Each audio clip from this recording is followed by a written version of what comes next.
UAE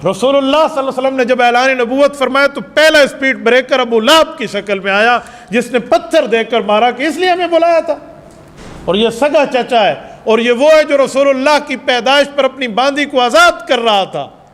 جب اس نے مخالفت کی بھتیجے کی تو بتاؤ باہر کے بندے کیا بولیں گے؟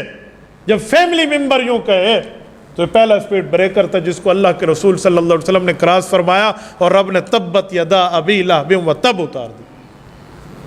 اس کے بعد پھر اپنے قریبی علاقے والے سارے مقابلے میں آئے، اور اللہ کے رسول صلی اللہ علیہ وسلم نے اس کو بھی پار فرمایا، حتیٰ کہ ہجرت کی علاقہ چھوڑ دیا، دین نہیں چھوڑا۔ اپنے ماحول کو جس میں بندے کی پرورش ہوئی ہو، جہاں بندہ پلا بڑا ہو، اس جگہ کو چھوڑنا بڑا مشکل کام ہے، اس کو چھوڑ دیا، دعوت دین کو نہیں چھوڑا۔ مدینہ طیبہ آ گئے، اب کفار کے اعتراضات والے اسپیڈ بریکر سامنے تھے۔ اب کیا اسپیڈ بریکر آیا؟ بھوک افلاس کا عالم ہے ان پہ، کھانے کو ان کے پاس ہے کچھ نہیں، پیٹ پہ دو دو پتھر باندھے ہوئے، اور کہہ رہے ہیں ہم روم فتح کریں گے اور یمن فتح کریں گے اور کسرا فتح کریں گے۔ یہ صحابہ کرام کے سامنے اعتراض ہے۔ اب اس وقت دو باتیں تھیں، یا انکار کر دیا جائے یا ایمان بالغیب لایا جائے۔ انکار کرنا تو کفار کا کام ہے، اور قرآن کے پہلے صفحے پہ مومن کی شان ہے والذین یؤمنون بالغیب، کہ غیب پر ایمان مومن کی شان ہے۔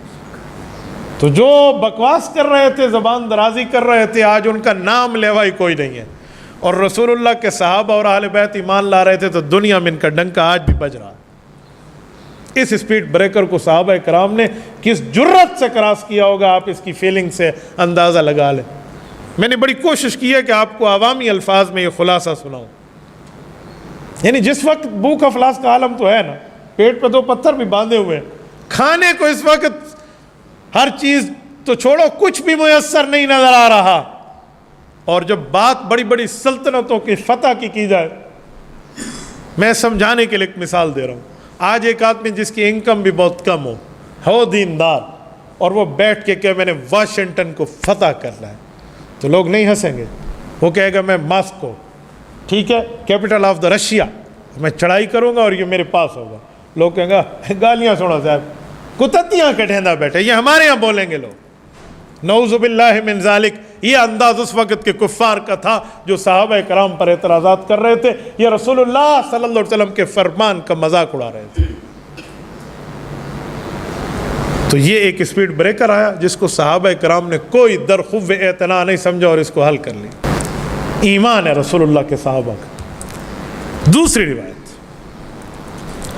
دوسرا صحابہ کرام فرماتے ہیں نہیں، شہروں کے ناموں کی ترتیب میں تھوڑا فرق تھا، بات یہی ہے۔ کہتے ہیں جب آپ علیہ السلام آئے اور بسم اللہ الرحمن الرحیم پڑھا اور پہلی چٹان پر پہلی ضرب ماری تو وہ ساری نہیں ٹوٹی، 1/3 حصہ ٹوٹا، 1/3 جس کو ہم کہتے ہیں۔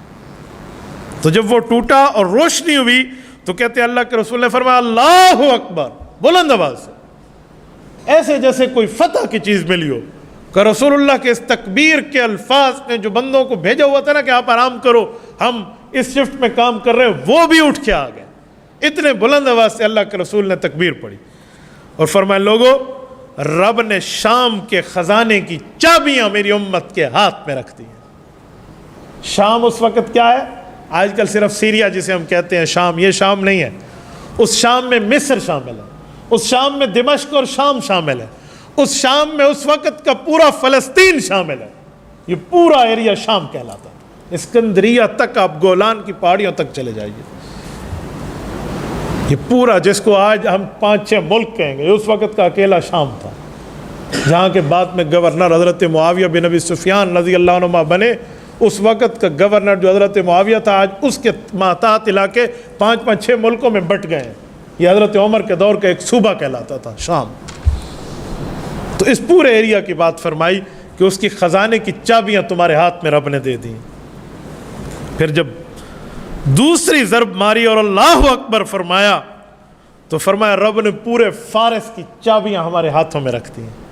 فارس صرف ایران نہیں تھا، عراق بھی تھا، کسرا کی سلطنت بھی تھی، نیشیا پور بھی تھا، یہ پورا آپ خراسان اور افغانستان تک کے ایریاز میں آ جائیں، یہ سارے کے سارے علاقے فارس کہلاتے تھے۔ تو فرمایا یہ سارے فارس کی چابیاں رب نے خزانے میری امت کے ہاتھ میں رکھ دیے۔ اور تب تیسری مرتبہ اللہ کے رسول صلی اللہ علیہ وسلم نے ضرب ماری اور روشنی ہوئی اور اللہ اکبر فرمایا تو رب نے مجھے یہاں کے سرخ محلات دکھا دیے اور ملک یمن کی تمام خزانوں کی چابیاں اللہ نے عطا فرمائی. وہ صحابہ دیکھو میں مدائن کا سرخ اور صنعاء کے دروازوں کے محلات کو ابھی دیکھ رہا ہوں. یوں جملہ کہ مجھے دکھائے جا رہے ہیں. یار معجزے کو میرے پاس لفظ نہیں ہے کہ میں سمجھاؤں، لیکن ایک جملہ کہتا ہوں. آج ہم جس گھر پر تعمیر کر رہے ہوتے ہیں وہ پلاٹ ہوتے ہیں، چٹیل میدان ہے، لیکن آپ کے آٹو کیٹ کے ماہر لوگ جو ہیں وہ آپ کے سامنے 3D میپ لے کر آتے ہیں، ایک نقشہ بنا کے دیتے ہیں، کہتے ہیں یہ برآمدہ یوں بنے گا فلاں، پھر اس کو شکل دیتے ہیں، اور شکل آپ اور ہم آج دیکھ رہے ہیں. یہ تو 1400 سال کے بعد سائنس کی ترقی ہے. اور خالق کائنات جس نے علوم سب کو عطا کیے ہیں، الرحمن علم القرآن خلق الانسان علمہ البیان، اس رب کے علوم کہاں، کیا انتہا، اور اس نبی کے سامنے بتائے جا رہے ہیں جو امام الانبیاء ہے. تو کیا سے کیا اسکرین نہیں سامنے چلا دی گئی ہوگی. یہ رسول اللہ صلی اللہ علیہ وسلم نظارہ فرما. آپ کو اور میرا ایمان بالغیب ہے نا، کہ ہمیں نہیں دکھ رہا، ہمیں تو اپنے کندھے پہ فرشتے کو صبح بیٹھنا اور شام کو اٹھنا محسوس نہیں ہوتا، پھر شام کو دوبارہ بیٹھنا اور صبح کو اٹھنا محسوس نہیں ہوتا. ہمارا حال تو یہ ہے، لیکن امام الانبیاء تو دیکھ رہے تھے. رسالت امام علیہ السلام نے فرمایا یہ میں دیکھ رہا ہوں. اور میرے دوستو، جب رسول اللہ صلی اللہ علیہ وسلم نے بات فرمائی تو صحابہ کرام نے فرمایا یا رسول اللہ ہم اس پر ایمان لاتے ہیں. اب سنیں، حضرت ابو ہریرہ رضی اللہ عنہ فرماتے ہیں جب حضرت ابو بکر، حضرت عمر، حضرت عثمان رضی اللہ عنہم کے ادوار خلفائے راشدین میں یہ سارے علاقے فتح ہوئے تو ایک ایک موقع پہ حضرت ابو ہریرہ صحابہ کو یہی احادیث یاد دلاتے. یاد ہے وہ خندق کا موقع تھا جب پیٹ پہ پتھر باندھے ہوئے تھے، یاد ہے وہ وقت؟ تو سارے کہتے جی ہاں. حضور پاک نے ساتھ یہ بھی فرمایا تھا کہ ان خزانوں کو تم اللہ کے راستے میں خرچ کرو گے. کہتے ہیں صحابہ کرام، حضرت عمر، حضرت عثمان، ان جیسے بڑے بڑے اجلہ لوگ ان خزانوں کو بیت المال میں مسلمانوں کے حوالے کر دیتے. یہ تھا ان لوگوں کا انصاف. اور یہ اس وقت ہے جب ظاہر کی دنیا میں تو کچھ بھی نہیں ہے نا، یہ اس وقت. اور حضرت ابو ہریرہ ساتھ یہ حدیث بھی یاد دلاتے کہ لوگوں، رسول اللہ صلی اللہ علیہ وسلم نے فرمایا تھا جب کیسر مارا جائے گا پھر دوسرا کیسر ان کا نہیں بنے گا، جب کسرا مرے گا پھر دوسرا کسرا نہیں آئے گا. رب نے مجھے مشارق الارض سے مغارب تک میری امت کے ہاتھوں فتح کراتے دکھا دیے. دنیا 1,20,00,000 مربع میل کے خشک حصے کا نام ہے. 65,64,000 مربع میل پہ حکمرانی تو صرف حضرت معاویہ رضی اللہ عنہ کے دور میں ہے، جس وقت ابھی رسول اللہ کی ہجرت کو 50 سال ہوئے تھے. تو میرے دوستو، آج تو 1443 سال گزر گئے ہیں. یعنی اس طرح کفار کو مغلوب کر کے اسلام کو اس پہ غلبہ دینے کی بات یہ اللہ کے رسول نے اس وقت دیکھی. عباسی دور سلطنت، یہ وہ سلطنت کا دور گزرا ہے. مسلمان اور اسلام کی حکمرانی ایسی رہی ہے کہ بادشاہ وقت کھڑے ہو کے اگر کسی بادل کو جاتے ہوئے دیکھتا تو وہ کہتا ہوئے بادل تو اس لیے میرے شہر سے گزر رہا ہے کہ یہاں نہ برس تاکہ یہاں فصل نہ اگے. جا میری سلطنت ایسی ہے جہاں سورج غروب نہیں ہوتا. کوہ کاف کے پہاڑوں تک چلا جا، جس جگہ تو برسے گا اگر وہاں پر پیداوار ہوگی تو وہ ہمارے بیت المال میں آئے گی. یہ الفاظ ہوتے ہیں. تو اس طرح رب نے سلطنت مسلمانوں کو عطا فرمائی. اور یہ رسول اللہ صلی اللہ علیہ وسلم نے اس وقت دیکھا جب پیٹ پر 2 پتھر بندھے ہوئے.